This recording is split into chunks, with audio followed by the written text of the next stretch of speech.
بسم اللہ الرحمن الرحیم۔ السلام علیکم۔ کیا آپ کو محسوس ہوتا ہے کہ آپ کی دعائیں قبول نہیں ہو رہی؟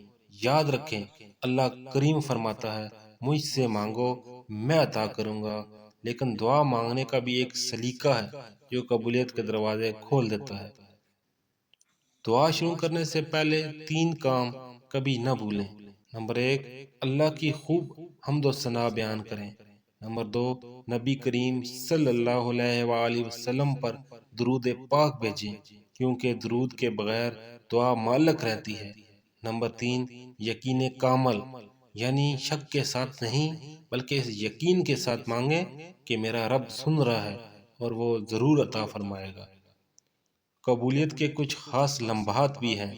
جب رات کے آخری پہر تہجد میں اللہ خود پکارتا ہے کوئی مانگنے والا۔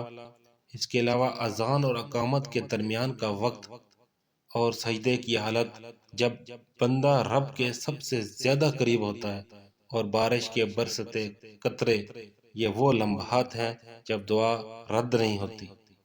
یاد رکھیں، اللہ کبھی محروم نہیں رکھتا، وہ یا تو فوراً دے دیتا ہے یا اس سے بہتر عطا کرتا ہے، یا اسے آپ کے لیے آخرت کا ذخیرہ بنا دیتا ہے۔ اللہ ہم سب کی دعائیں قبول فرمائے۔ اگر یہ بات آپ کے دل کو لگے تو کامنٹ میں آمین ضرور لکھیں۔ جزاک اللہ۔